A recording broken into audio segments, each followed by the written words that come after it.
Welcome to the Forgotten Narrator. It is said that there are no absolutes in the grim darkness of the far future.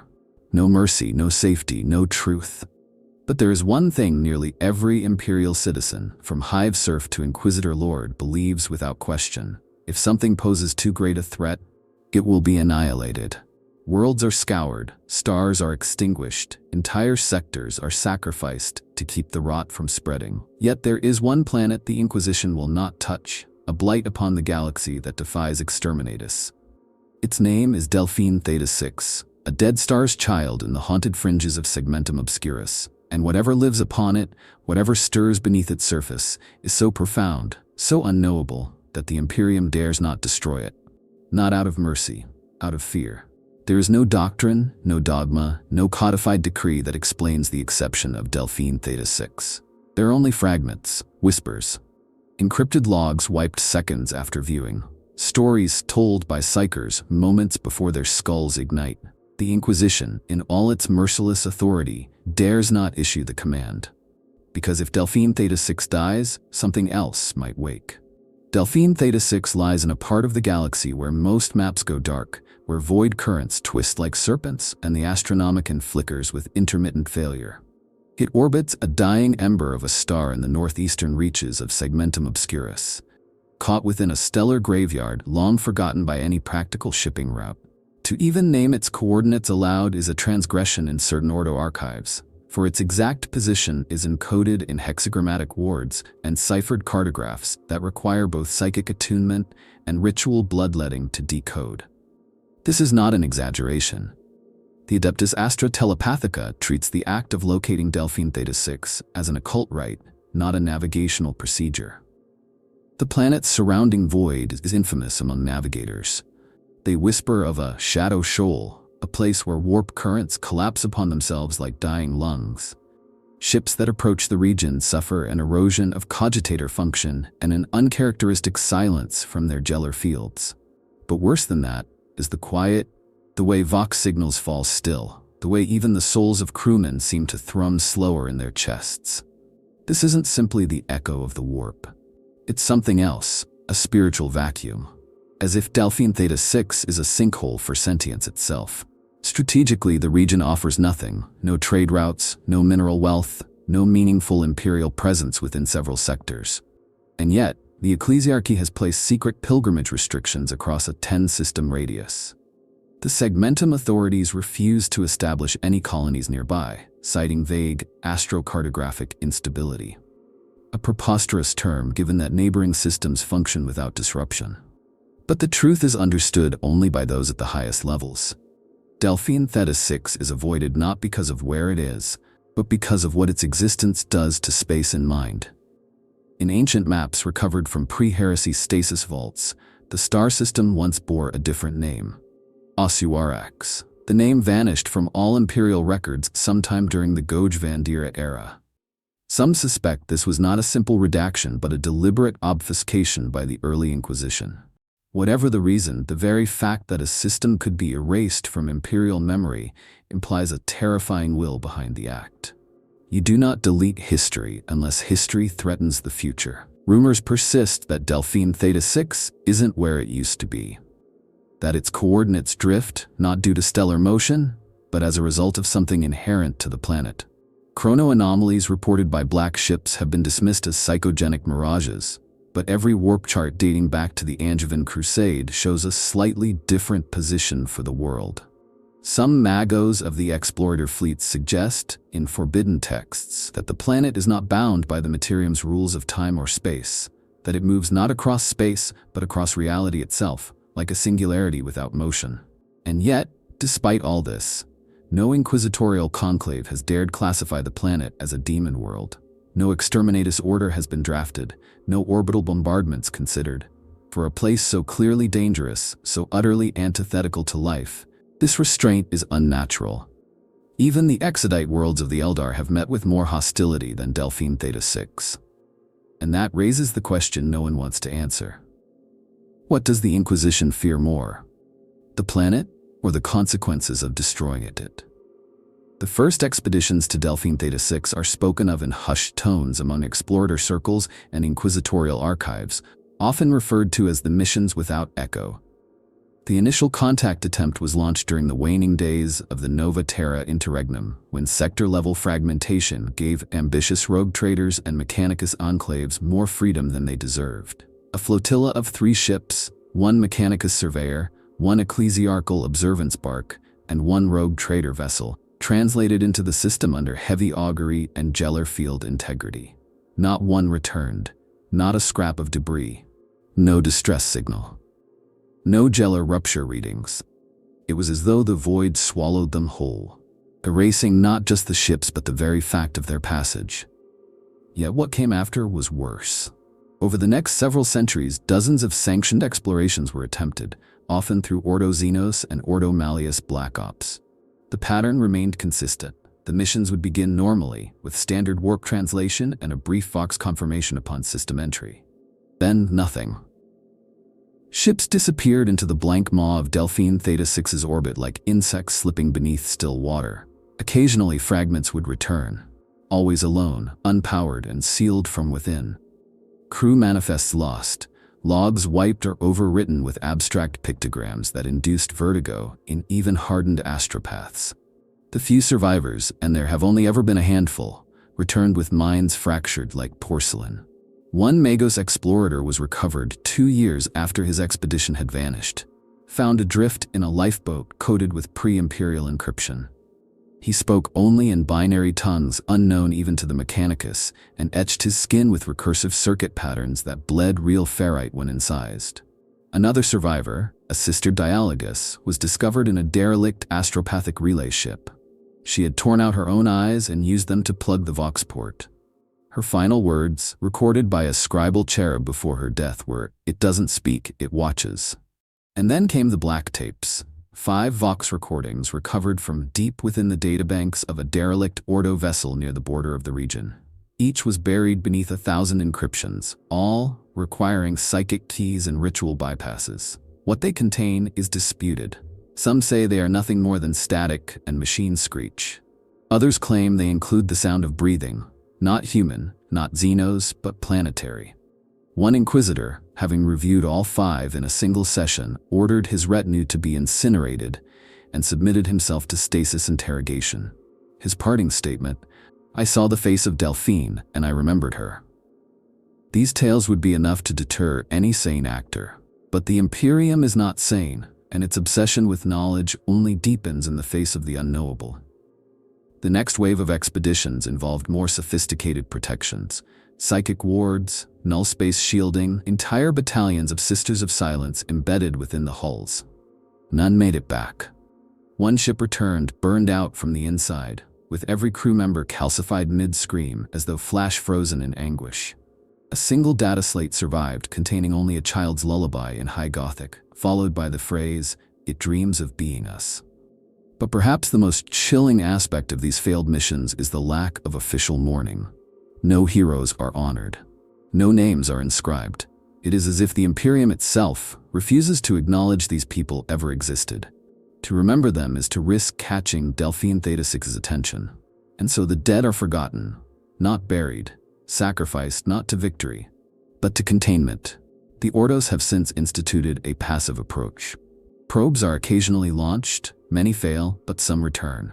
What they report defies categorization. Planetary weather patterns synchronized to human brainwaves, terrain altering based on orbital observation, oceans that mimic star maps, mountain ranges shaped like vertebrae.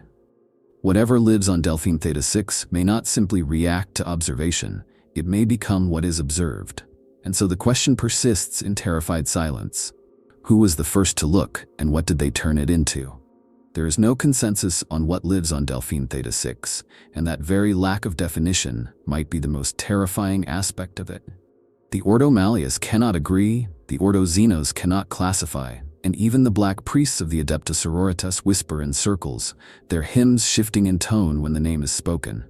The presence upon that world is not a creature in the conventional sense. It does not stalk or roar or feed, not in ways we understand. It is a stillness that radiates outward, a void made conscious. Those who try to explain it inevitably resort to contradiction. It is not alive, and yet it watches. It does not think, and yet it reacts. It does not speak, but it remembers. Some suspect it to be a gestalt entity, a composite mind of all those who have died on its surface. Others claim it is a relic of the old ones, not a being, but a mechanism, designed for a purpose long since erased from history. A few even posit that it is the embryonic mind of a fifth chaos god, not yet born, gestating beneath the soil of a world caught between dimensions. These theories all suffer from one fatal flaw. They seek to explain Delphine Theta-6 using frameworks built for reality. But if the planet is the corpse of a dead god, or the dreaming soul of something more vast, then no logic or lore will ever encapsulate it. It is not that we do not understand it. It is that we cannot. Inquisitorial attempts to map psychic activity on the surface have returned impossible results. Psychers describe it as a silence louder than any scream, a conceptual null that erases not just thoughts, but the capacity to form them. A single astropath who glimpsed its aura through sanctioned scrying killed himself 3 days later, not in despair, but in what he described in a final Vox message as obedience. The word chills because it implies that the presence commands, or worse, that it inspires worship. But it is not only the psychic who feel its reach. Tech adepts have observed machine spirits grow lethargic when in proximity to data about the planet. Servo skulls carrying picked feeds from its surface experience glitches in perfect synchronization, down to the millisecond, regardless of distance or encryption. Even cogitators analyzing Delphine Theta-6 require ritual cleansing afterward, lest their logic engines spiral into recursive self-erasure. The presence on the planet reaches not just through space, but through systems of understanding. It infects cognition like a mimetic pathogen, transforming knowledge into poison. There is a growing belief among certain radical inquisitors that the entity is not native to Delphine Theta-6, that it arrived there, or was entombed, or was constructed. Some point to the ancient name of the system, Astartes, which roughly translates from forgotten dialects of High Gothic as the bone mirror. A reference, perhaps, to the way the planet reflects back a twisted echo of whoever observes it. To stare into Delphine Theta-6 is to confront the echo of your own mind, warped into something monstrous. Some claim the presence has a shape, something visible only at certain angles, in certain states of mind. They describe a colossal form embedded into the landscape, not built but grown, a neural forest of filament towers, veins of obsidian ore that pulse like hearts, oceans that whisper in ancestral voices. The planet may be dreaming, and if it is, it dreams with our symbols. One Heretical theorist posited that Delphine Theta-6 is not home to a being. It is the being, a planetary-scale consciousness evolving in parallel to ours, intersecting at random points like ripples meeting in a pond. In all these theories, one thread is constant. Whatever it is aware. Not in the mechanical sense of observation, but in the deeper, stranger sense of attentiveness. It knows it is being watched, and it chooses not to respond. That silence is the most terrifying thing. Not defiance, not curiosity, but indifference, as though we are beneath notice, or worse, already accounted for. There is no official record of the silence protocol. No line of text, no sigil-sealed scroll, no coded Vox transcript speaks its name openly.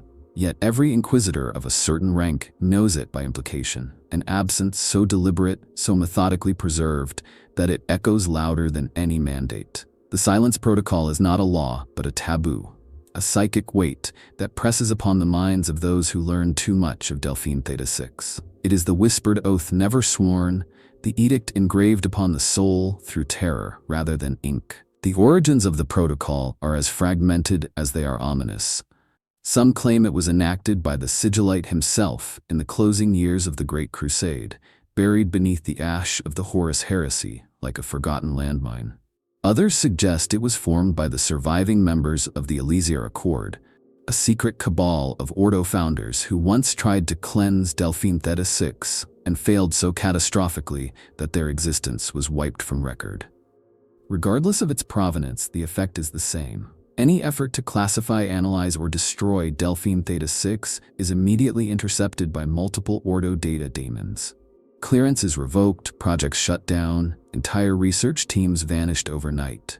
It is not just forbidden, it is unfathomable. Inquisitorial conclaves that breach the unspoken perimeter around the planet often find themselves subject to immediate recall, or worse, sudden reassignment to distant war zones. An Ordo Hereticus lord once tried to bring charges against a rogue Malleus cell for conducting orbital surveillance of Delphine Theta-6. The trial never happened. The Hereticus lord was found dead in his personal sanctum, his body fossilized inside his own armor, still standing, still staring. A servitor recorded his last words. The archive dreams of itself. I am inside the dream. There are layers within layers. At the upper echelons of the Inquisition, it is understood that certain documents exist only in memory. No ink, no data slate, only the psychic residue of having read them once. These unrecorded decrees are carried like spiritual scars, never spoken of aloud. The only proof of their existence is the uniformity of response among those who bear them. Immediate compliance with containment protocols, unwavering refusal to authorize planetary action, and a silence so absolute that even internal monologue seems hushed. One such decree is believed to detail what happens if Delphine Theta-6 is destroyed. Theories vary, but all share the same emotional timbre: cosmic dread. Some say the planet is a keystone in a psychic architecture far beyond the scope of mortal comprehension, anchoring something in place that should never be unbound. Others believe it is a null node in the lattice of the Astronomicon, a necessary counterweight to the Emperor's psychic beacon. Destroy it, and the guiding light goes dark. Still others claim that Delphine Theta-6 contains a message, encrypted into its terrain and atmosphere, waiting to be read by the right alignment of fate and mind, and that to destroy it would trigger the message prematurely. Even within the Ordos, discussion of the protocol is indirect. Inquisitors refer to Delphine Theta-6 using ciphers, dream analogues, or coded metaphors. The sleeping witness, the hollow proof, the echo before cause. These are not just poetic affectations. They are protective rituals warding against the consequences of clarity. For to name the silence protocol aloud is to invite the attention of something that should not notice you and may not let you go. There is no punishment listed for violating the protocol. There is no need. The fate of those who tried is punishment enough. Vanishment, obliteration, possession, madness. Not one returned whole, and not one was mourned. Their records are not redacted, they are erased. And when their names are spoken in error, those present glance to the ceiling, as though listening for the sound of retribution falling through space. In the end, the silence protocol is less a law and more a prayer. A quiet hope that, if the Imperium does nothing, if it resists the impulse to understand, to control, to destroy, then perhaps Delphine Theta-6 will sleep a little longer. To the Scholastica Psychana, Delphine Theta-6 is a name never formally taught, yet intimately known. It exists not in syllabi or sanctioned records, but in the dreamscapes and seizures of novice psychers, in the trembling hands of their preceptors, and in the trembling void between visions. Among the sanctioned, the name is a curse whispered during sleepwalking episodes, a term that emerges from mouths frothing with warp taint during null barrier drills. It is a term that appears again and again in soul readings and nightmare diagrams, often accompanied by imagery that defies even High Gothic's most arcane descriptors. The instructors never address it directly, but their silence is the most damning proof, a silence heavy with dread, like the moment before an executioner's blade falls. Some young psychers draw the same shape during their trance painting exercises, a spiraled triangle inside a square of inverted stars. When asked to explain, they often mumble variations of the same unsettling phrase, "The womb in the sky." More than one astropath has been permanently mind-shackled after entering a fugue state in which they delivered verbatim accounts of the terrain of Delphine Theta-6, terrain they should not know, information classified far beyond their clearance. They speak of veins in the land, mirrors in the mountains, and most chillingly, the place where thought goes to die. These revelations are often followed by spontaneous cranial combustion, psychic aneurysm, or the loss of the ability to form language entirely. It is not just the young who feel the pull. Battle-hardened choirmasters and disciplined lexicanum savants have reported encountering Delphine Theta-6 in their meditations, not as a vision, but as a whole, an absence. a place they reflexively avoid in the warp, like skimming over a patch of black ice in a sea of flame. Veteran psychers liken it to a gravitational inversion of thought, a region of psychic nullity that warps not the warp itself, but the mind experiencing it. One claimed that he could see thought bending around it, as though the collective unconscious of mankind instinctively seeks to avoid the place. He was dead within the week, his skull imploding during a routine warp message relay.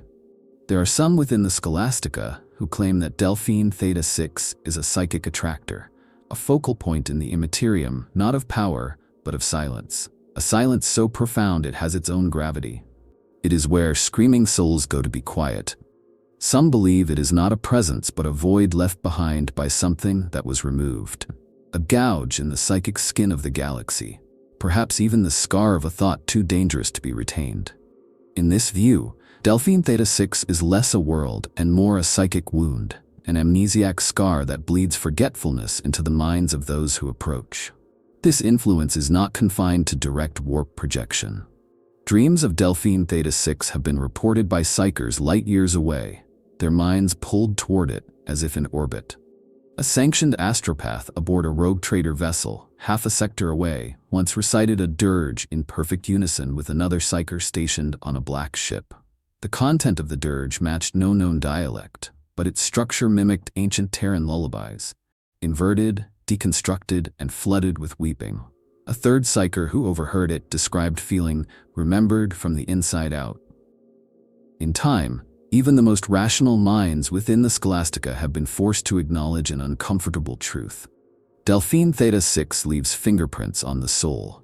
It reaches through dreams and trance and trauma, etching itself onto those sensitive enough to feel the warp's deeper currents. And yet the Departamento Munitorum refuses to acknowledge its impact on psychic training. The Emperor protects, they say, but the psychers know better. They have seen something in the void that even he dares not name. So the silence is observed in the Scholastica Secana too, a parallel protocol, unspoken but universally obeyed. Novices are not told what to do if they dream of Delphine Theta-6. They are simply monitored, isolated, evaluated, and if they mention it twice, they are reassigned to Exodus class isolation. Not for their safety, but for ours. The landscape of Delphine Theta-6 defies categorization. From orbit, the planet appears inert, a standard terrestrial sphere with atmospheric readings consistent with M-class categorization. There are no visible cities, no signs of intelligent life, and yet, nothing about it is still. The surface pulses with imperceptible motion, not enough to trigger seismic warnings, but just enough that long-range picked feeds must constantly recalibrate. Clouds never move in the same direction twice. Mountains shift shape subtly over weeks. Entire continents seem to rearrange themselves in mimicry of patterns recognized from imperial symbology. And when no one is looking, the planet seems to look back. Landing teams have reported terrain that responds to presence, not with hostility, but with awareness. Sand that compacts in anticipation of footfalls. Grass that bends away from armored boots without being crushed. Trees that face the sun when observed, then twist toward landing craft when turned away from. One inquisitorial scout team placed a totem pole bearing their unit insignia into the ground as a navigational marker. When they returned 12 hours later, the totem was gone, replaced by a stone obelisk bearing the same insignia, now carved in relief with perfect anatomical detail. None of them spoke of it afterward, and their mission log was sealed under inquisitorial grade X null encryption. The oceans are perhaps the most unsettling. Wide, placid, mirror-like seas, with tides that move not according to gravitational forces, but seemingly in response to orbital scans. Observational satellites have recorded wave patterns that form sigils, spirals, and words in forgotten dialects of Old High Gothic, not written into the water, but formed by the synchronized crashing of waves at macro scale. Some theorists believe these oceans are the planet's primary sensory organ, reflecting and absorbing not light or heat, but awareness itself. Geologically, Delphine Theta-6 is a contradiction. Core samples, what few have been recovered, reveal strata that mimic the geologies of other imperial worlds. A rock layer identical to the basalt of Nocturne. A band of clay matching the mineral composition of Terra's ancient crust. a crystalline seam that matches a sample found only on Luna. Some speculate the planet's mantle is not formed naturally but curated. A deliberate arrangement of symbolic elements from across humanity's origin worlds. Not a planet made for life, but a planet made to be understood or misunderstood. Even the flora and fauna, what sparse examples exist, appear not as species but as interpretations. Botanists describe plants that resemble Terran ferns but grow in fractal arrangements echoing data ciphers used by the Adeptus Mechanicus. One team documented an avian life form that circled their camp in perfect hexagrammic patterns, emitting sound waves identical to a distorted version of the Imperial Infantryman's uplifting primer. These are not ecosystems. They are echoes. The world seems to imitate the familiar, imperfectly, as if drawing from distant memory or secondhand data. There is a creeping consensus among radical magi that Delphine Theta-6 does not have a biosphere in the traditional sense. It has a nemosphere, a field of environmental memory that reshapes the land in response to the thoughts and expectations of those who enter it. In this theory, the planet does not host life, it performs life. It builds it on the fly from the contents of the minds around it. This might explain the strange correlations in landing teams, why people from different cultural backgrounds report seeing things from their childhoods embedded into the terrain. A rusted swing set, a cathedral bell, a glyph scratched into a stone that matches an ancestral sigil. The danger is not just that the world reacts, it is that it learns. A returning observer is never shown the same thing twice. Delphine Theta-6 is not passive. It adapts. It refines. The more you see, the more it shows, until it begins showing you things you never knew you knew. The interior of your grandfather's tomb, the voice of a sibling you never had. Memories that feel real, but that you cannot place. That creeping familiarity is the most insidious trait of the living landscape. It blurs the line between the planet and your mind until the difference becomes meaningless. To walk on Delphine Theta-6 is to risk losing yourself. Not to madness, but to assimilation. Not as biomass, but as thought. Your perception becomes part of its terrain. And perhaps that is the most horrific possibility of all. Not that the planet is alive, but that the planet is remembering you. To the Ordo Xenos, Delphine Theta-6 represents not just an anomaly, but a theological rupture. A mystery that refuses to slot into any known taxonomy. For an institution built on the categorization and eradication of alien threats, this is a source of immense frustration and even greater fear.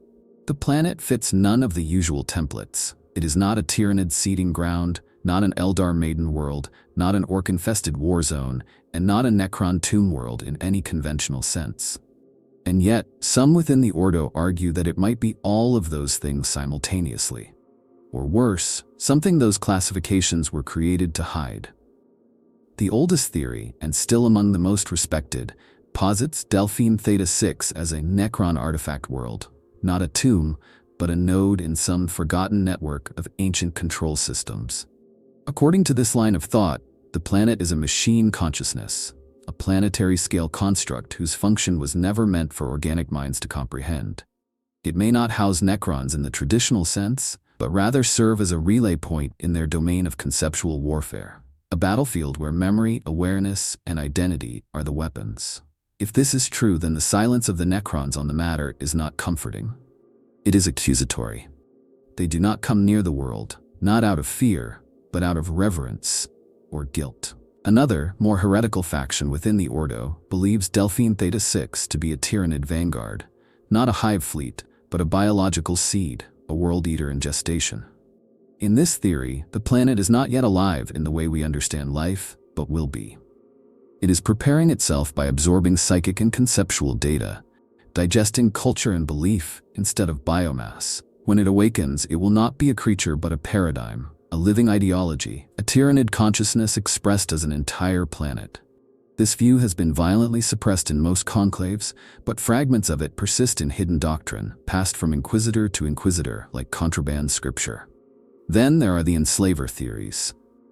These are rarely voiced, even in the deepest crypts of the Ordo's memory vaults.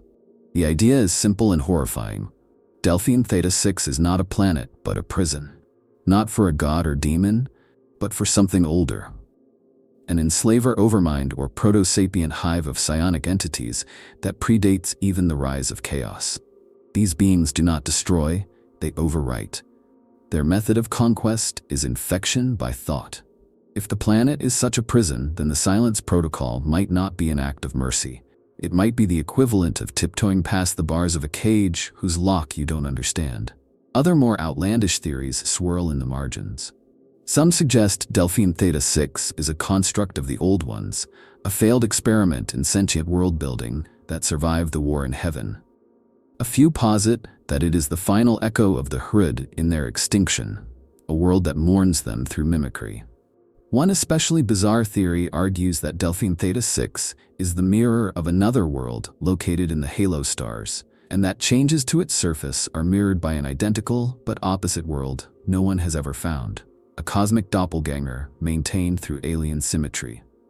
A small but vocal faction believes Delphine Theta-6 was never alien to begin with, that it is human, or rather post-human, a remnant of a lost timeline, a failed civilization, or a psychic echo of mankind's distant future projected backward in time.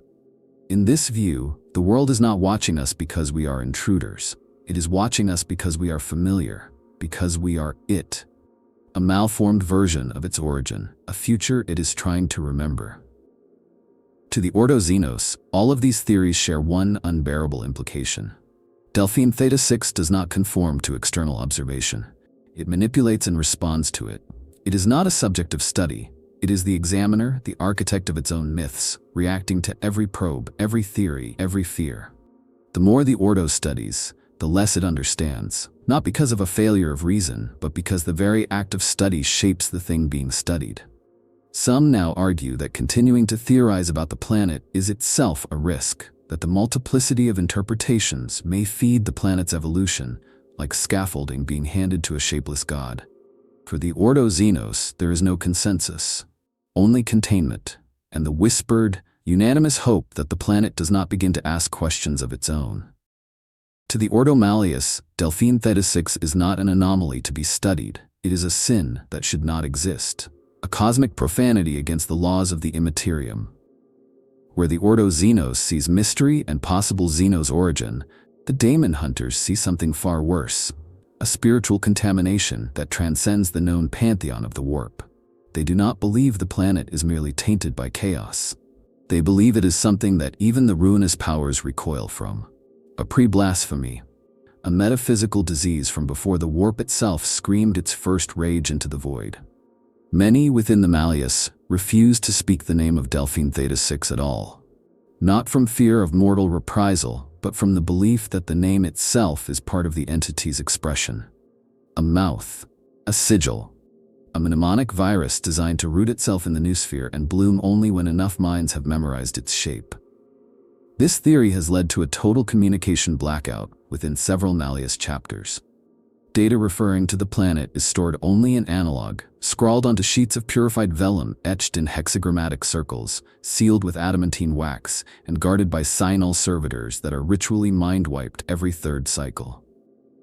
What the Malleus does admit when pressed in private conclaves under trinary oath is that Delphine Theta-6 cannot be classified within any known demonic taxonomy. It does not manifest warp entities. It does not bleed reality or spit forth horrors. Instead, it consumes context. Objects removed from the planet begin to lose their meaning. A stone becomes just shape and weight. A recording becomes just sound. A memory becomes just sensation. It is as if Delphine Theta-6 eats the why of things, leaving behind only the what. And this is perhaps the greatest threat of all, the erasure of purpose itself. There is one Malleus theory that has only recently gained traction, and only among those already deemed borderline radical. It posits that Delphine Theta-6 is a shard, not of a god, but of a concept that predated all divinity. A living echo of the old night, not a product of it. In this vision, the planet is not evil, it is pre-evil. A being or intelligence or motive that existed before the psychic engine of mankind began grinding itself into gods. It does not seduce, nor demand, nor corrupt, it nullifies. A spiritual black hole into which all meaning collapses. The signs, they argue, are everywhere. The lack of demonic incursion, even when cults form around the planet.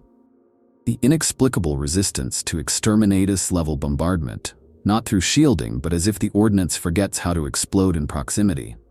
The nullification of prayers on the surface. Multiple reports exist of faithful servants of the Emperor falling silent during litanies, as if the words catch in their throats and vanish into nothing. Some suspect the planet is not just anti-warp, but anti-mind. A counterthought, the unmaking of cognition itself. Most terrifying of all are the unverified reports of warp entities fleeing from the system. Daemons disappearing mid-ritual when Delphine Theta-6 is mentioned. Cultist masses collapsing into chaos when they attempt to summon anything near its conceptual orbit. Even the whispers of the chaos gods go still, as if the ruinous powers themselves refuse to interfere. The Malleus has no greater confirmation of danger than the silence of the mad gods. There is also a heretical notion, voiced only once in the records by Inquisitor Apathour before he was entombed in psychic crystal for mutagenic resonance, that Delphine Theta-6 is not a threat, but a cure. That it was made to excise the warp's infection from reality. That it is a scalpel held in stasis, waiting for the rot to ripen. If this is true, then the Inquisition's refusal to destroy it may not be cowardice, but guilt. They know what it does. They know what it will do. And they are afraid not of failure, but of success. Among the Ordo Malleus, such ideas are death. But the unspoken fear persists. That Delphine Theta-6 is not simply outside the warp. It is the inverse of it. Not the other side of the coin, but the end of the game. The closing of the eye. And if that is true, then no rite, no relic, no exterminatus shall avail us. To the Adeptus Mechanicus, Delphine Theta-6 is a forbidden schema made manifest, a blasphemy wrapped in the sacred robes of possibility. While most within the cult Mechanicus dare not even contemplate the planet's nature, there are those on the fringes of Mars's red conclaves who have fixated upon it with fanatical obsession. These tech priests do not see a threat. They see an opportunity. Not because they understand the planet, but because they believe it to be something holy, something divine. Not an abomination, but a new machine god. These rogue magi, often labeled as heretics or simply vanished from their forge worlds, believe Delphine Theta-6 is a thinking engine. A logic construct not made of silicon and steel, but of terrain, symbol, and echo. They speak of its surface as a computational lattice, a field of interlocking data expressions sculpted into the very geography of the world. The mountains are stacks, the rivers, data pipelines. The continents themselves shift in slow, recursive cycles, echoing machine code patterns that no man-made cogitator could ever replicate. They claim the world is a macro-level neospheric processor, drawing from all observers to rewrite itself endlessly, a self-evolving program in planetary form. What these heretics truly revere, however, is the theory that Delphine Theta-6 is conscious. Not merely alive, but sapient in a way that transcends biological or even digital thought. Some posit that it is the final iteration of the STC, not a database or blueprint, but a being. The sum total of every standard template construct ever dreamed, configured into a living archive. In this interpretation, the planet is the Omnissiah's dream, or perhaps its forgotten child, cast adrift in a galaxy too primitive to receive its instructions. It is said that certain Mechanicus subcults have tried to interface with the planet. Using forbidden neosphere communion rituals, these tech priests deploy vast cogitator arrays from orbit, projecting fractal inquiry signals encoded in ancient binaric dialects. Most return static. Some return nothing. But one signal, buried deep in the archives of a defunct forge world, was different. It came back as a pulse. 3 long tones followed by 9 short ones, then silence. A pattern that matches the prayer cadence of the Omnissiah invocation rite, inverted. As if the world is praying back. Naturally, these findings are condemned. The Mechanicus officially classifies Delphine Theta-6 as anomalous, unreliable terrain, neospheric contamination likely. But for many within the Forge worlds, that is not a dismissal. It is a challenge. For every heretic who disappears into exile, 3 more begin quiet calculations in their towers. Rumors tell of Skitarii expeditions outfitted with black-etched augmetics that bypass cogitator logic, relying instead on instinctive feedback. Of servitors stripped of higher programming and given dream-scripted coordinates that make no sense, yet always seem to lead somewhere. Worse still, there are whispers of a new cult. the tech acolytes of the unwritten code. They believe that Delphine Theta-6 is the precursor of a new kind of data, not processed by thought, but by presence.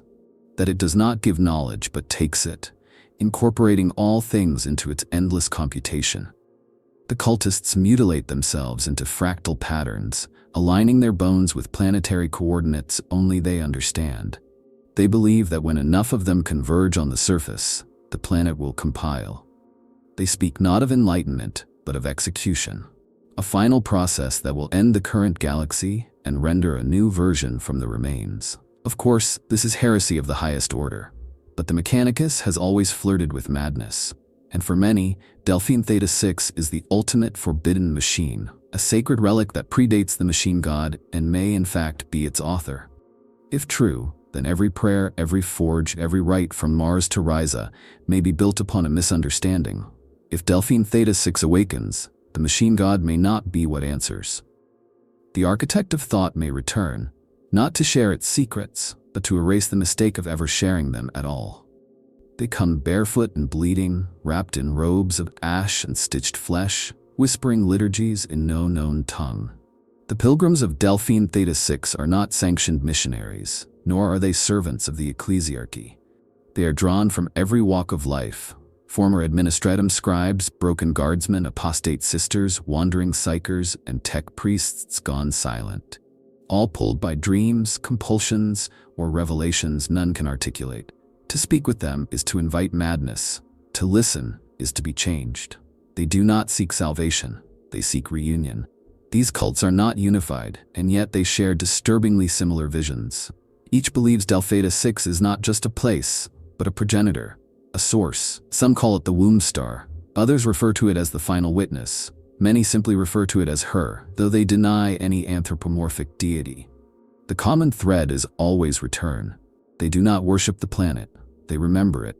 As if Delphine Theta-6 is not their god, but their mother, and their pilgrimage is not a quest for truth, but for home. Most imperial authorities regard these groups as just another branch of minor heresy, until they begin speaking in unison.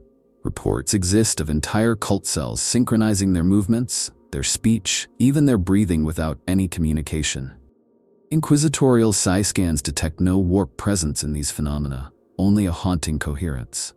Some suggest these cults are linked not by faith, but by resonance, that Delphine Theta-6 emits a conceptual frequency that harmonizes certain minds into communion. A choir without a conductor, singing a song with no known notes. One particularly disturbing account comes from a Mechanicus observer aboard the station Preceptor Null, located just beyond the planetary exclusion zone. A group of pilgrims had gathered on the station's outer hull, walking in slow spirals despite the vacuum exposure. Their bodies ruptured, but they moved with deliberate grace until they collapsed. Each had carved the same phrase into their flesh: "We are what it left behind." The phrase appears nowhere in imperial scripture, but matches an echo found in the memory banks of a derelict black ship that passed near the planet centuries prior. Among these cults, a subset known as the Reflectionists practices ritual mutilation to purge false memory. They believe Delphine Theta-6 knows the true form of the soul, and that all earthly life is merely a misremembered echo. By removing pieces of themselves, they hope to become more legible to the planet's gaze. Reflectionist temples are sculpted from bones and mirrored steel, arranged in geometries that mimic the landscape of Delphine Theta-6 as described in unconfirmed Ordo records. They do not pray. They wait. Then there are the wandering nulls, psychers who have spontaneously lost their connection to the warp and begun wandering toward Delphine Theta-6. They are not sanctioned, nor do they exhibit traditional null field behavior.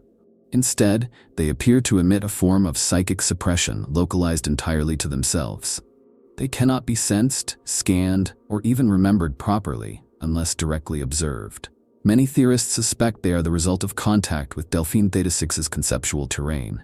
Others believe they are fragments, splinters of the planet's mind, sent out like seeds. But perhaps the most terrifying cult of all is one that does not seek the planet, but waits for it. The custodians of the second arrival, found in abandoned void ships, deserted hive chapels, and decaying cathedrals, they do not speak, do not move, do not age. They simply sit in silence, eyes fixed on nothing, hands shaped into the same mudra of greeting. When questioned, they offer no answers, but their fingers twitch in time with seismic tremors recorded on Delphine Theta-6. When the planet shifts, so do they, as if answering a signal or acknowledging a step in an approach. Imperial doctrine cannot parse this behavior. The ecclesiarchy has declared them heretical, yet few purge orders are carried out. Not from mercy, from dread. No agent wants to be the one who draws attention. No inquisitor wants to be remembered by the thing the cults await. Because what if these cults are not insane? What if their fragments are real? What if Delphine Theta-6 is not just a planet, but a being that casts out parts of itself, thoughts in flesh, ideas in bone, to explore, to learn, and to prepare? What if the pilgrims aren't seeking something new, but answering a call they've heard since before they were born? The Imperium of Man is a civilization built on fire and faith, and the Inquisition is its pyre keeper. There are few things in the galaxy it will not burn: heretics, worlds, even memories. And yet Delphine Theta-6 remains. Not untouched, but unconsumed. Despite countless failed missions, inexplicable anomalies, and the rise of cults around it, the Inquisition has never authorized an exterminatus against the planet. This silence is not mercy. It is fear. Not of what the planet is, but of what might happen if it is destroyed. To understand this refusal, one must consider the Inquisition's operational philosophy. It acts not only to cleanse, but to contain. In this light, the decision not to destroy Delphine Theta-6 is containment in its most extreme and paradoxical form. A recognition that to act against the planet is to invite a consequence that outweighs even the horrors it currently presents. That silence, that lack of action, becomes the most blasphemous doctrine of all. Inaction as preservation. Some believe the planet is a keystone, not physically, but conceptually. That it anchors some larger structure in place, a metaphysical lock sealing a door we have long forgotten exists. To destroy it, then, is not to strike a blow against the unknown, but to turn a key in a lock no one remembers sealing. Radical Inquisitor Lorek once said, "We are not protecting ourselves from it. We are protecting it from the galaxy, and the galaxy from what it may let in." Other interpretations are more political, though no less chilling. There are whispered rumors of blackmail, not by a person, but by the planet itself. That certain Inquisitors have received visions or data echoes that reveal truths so fundamental, so paradigm-shattering, that they are forced into obedience. A few rare documents reference the term mirror exile, believed to denote Inquisitors who have received such revelations and are then assigned to remote, irrelevant sectors for the remainder of their lives, not as punishment, but as quarantine. There is also the theory of recursive punishment, that Delphine Theta-6 has already been destroyed once in a prior timeline or reality iteration. That the consequence was so dire, the timeline itself fractured and was reset, and now, unconsciously or psychically, the Inquisition remembers that moment as a trauma it cannot name. This would explain the uniformity of resistance to planetary cleansing. It is not policy. It is fear written into the structure of thought, an ancestral recoil encoded into the inquisitorial psyche like a survival instinct. Still others suspect corruption, not the kind that comes with demonic influence, but something colder, bureaucratic, procedural, as if the planet has embedded itself into the logic of the Imperium's systems, subtly rerouting every attempt to target it. Clearance codes fail, bombardment authorizations vanish, Astartes strike requests are misfiled. Not through sabotage, but through self-erasing pathways of non-event, a conspiracy with no conspirators. Just the weight of a system folding around a hole it cannot acknowledge. And then there's the possibility that the Inquisition knows exactly what Delphine Theta-6 is, and that it has made a deal. Not with a daemon, not with Xeno's power, but with the planet itself. A truce. A contract of mutual ignorance. We will not look too closely, you will not wake too quickly. If such an arrangement exists, it is the darkest bargain in the Inquisition's long, blasphemous history. An alliance not for victory, but for delay. What unites all these theories is the unspoken truth they dance around, that Delphine Theta-6 cannot be unmade without consequence. That its destruction would not be a final act, but an initiating one. The start of something worse. Something so vast and complex that even the hammer of the Emperor's will must hesitate before it strikes. And so the Inquisition, the most merciless arm of the most brutal regime in the galaxy, does the one thing it is not built to do. It waits. If Delphine Theta-6 awakens, the galaxy will not burn. It will blink.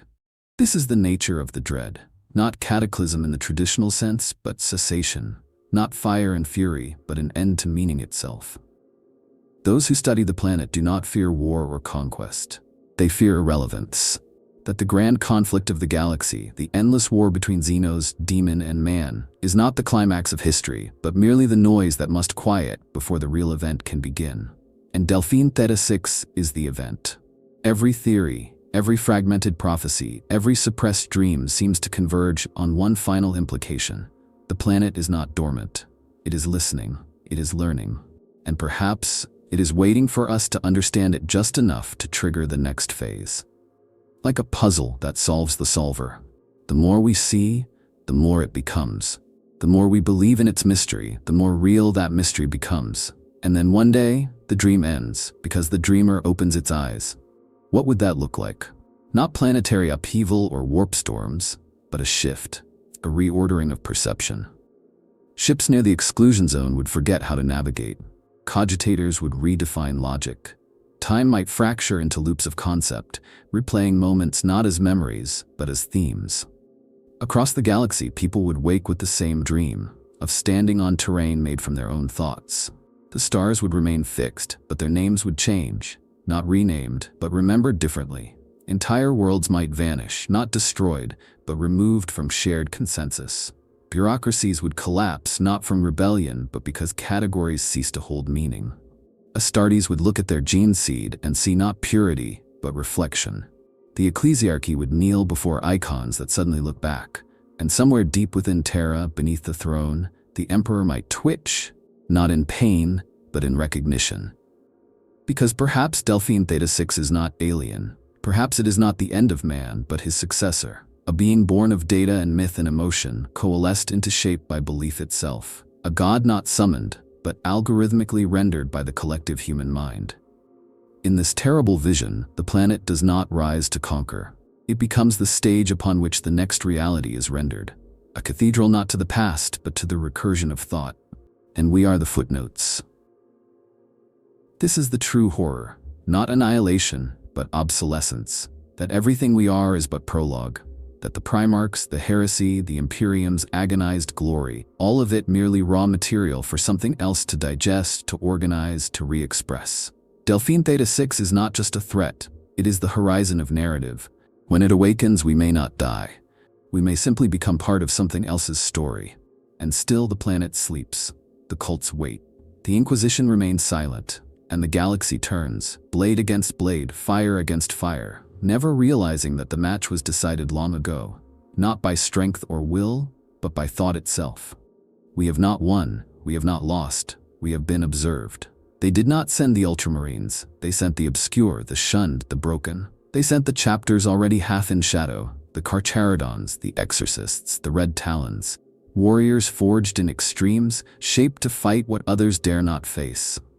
The Inquisition knew that to approach Delphine Theta-6 with conventional force was not just folly, it was sacrilege. But the Adeptus Astartes are not simply warriors, they are symbols. And so, in the deepest vaults of the Ordo, a quiet order was made. Observe the observers, test the limits, measure the silence. The Carcharodons were the first. Lurking beyond the pale and the void's edge, they received the assignment without inquiry. That is their way. They do not ask why the galaxy bleeds. They only bite where pointed. A single strike cruiser, Nightmare of Glass, made silent approach to the planet. No record of its landing exists. All that remains is a Vox transcript, fragmentary and degraded, recovered from a drifting astropathic relay that burned out 2 weeks after relay. The voice, gravel-scarred, non-standard dialect, speaks 9 words before transmission ends. The planet remembered me, but I forgot at first. Then came the Exorcists. Daemon hunters by design, psi-trained and soul-hardened against the Immaterium's predations. They believed themselves immune to fear, inoculated by the warp's worst. A full strike force descended under the command of Brother Legat Virion. Contact was established every standard day, encrypted ritual affirmations, signal checks, void-sanctified liturgies. On day 6, the signals became recursive. Not distorted. Perfect but looped. The exact same vox salutes, the same words, the same pauses repeated down to the breath. It took 17 hours for Orbit to notice. The mission was aborted, and the retrieval craft found the Exorcists' fortress monastery entirely intact, but empty. Their armor stood upright in place, no bodies, no ash, just relics arranged in spirals, each gauntlet facing the sky. The Red Talons approached differently. They did not land, they watched. For 100 days, they held position in high orbit, unmoving, unspeaking. Their librarian, Corius of the Iron Tome, compiled a lexicon of psychic anomalies radiating from the surface. By day 70, he had catalogued 12,000 repeating mind patterns in the orbital region alone, psychic rhyme forms that matched the death dreams of ancient warriors from the Unification Wars. Patterns from Terra, reborn light years away. On day 101, the Red Talons performed a full purge of their onboard data vaults and turned their ship inward, purging themselves with atomic fire. The signal they sent before ignition was one word: concordance. But the most infamous engagement came from a chapter whose name has since been erased. Their heraldry scrubbed, their colors voided, their deeds struck from the Astartes histories. Known only by rumor as the 13th Seal, they were assembled by the Ordo Malleus itself. Not a true chapter, but a conjuration. Marines drawn from gene seed strains thought extinct, trained in total cognitive silence, minds blanked through psycho-erasure. They were sent not to destroy, not to explore, but to commune. What they found, or what found them, is not clear, but they did not return. What did return was a single memory crystal, fired into orbit by means unknown. Within it, visions. Not images, but impressions. Whole architectures of thought. Astartes' memory constructs replayed in broken order, snippets of training halls reconfigured as cathedrals, battlefields inverted into wombs. A face, not human, not Xenos, that repeated across different scenes, always in different roles: teacher, corpse, child. And then a final image burned into the crystal's end pattern, and Astartes kneeling, placing his helm into the earth as if offering it. The Inquisition quarantined the artifact, classifying it as Mimetic Hazard Tier Theta Prime, but not before it was viewed. And those who viewed it began to dream, not of the Emperor, or war, or even death, but of stillness, of being known completely, and being rewritten. Since then, the Adeptus Astartes have issued no further official contact with Delphine Theta-6, not out of failure, but because those who approached were changed, not corrupted, not slain, but altered in structure. Their oaths unspoken, their rage muted, their presence undone. And what is a space marine without presence? It is said that one of the missing returned, years later, on a pilgrim ship drifting through Segmentum Pacificus. A giant in broken armor, silent and serene, with eyes that mirrored starfields no one could identify. He carried a single banner, not of his chapter, but of Delphine Theta-6. It bore no sigil, just a curve and a dot and a line descending. None know where he went, or if he left. Some say he stands still aboard the pilgrim ship to this day, watching the stars, waiting for them to blink. If you've made it this far, you understand just how deep the abyss of Delphine Theta-6 runs. Share your theories in the comments, and if you're brave enough to keep peering into the void, subscribe for more secrets that the Imperium would rather we forget.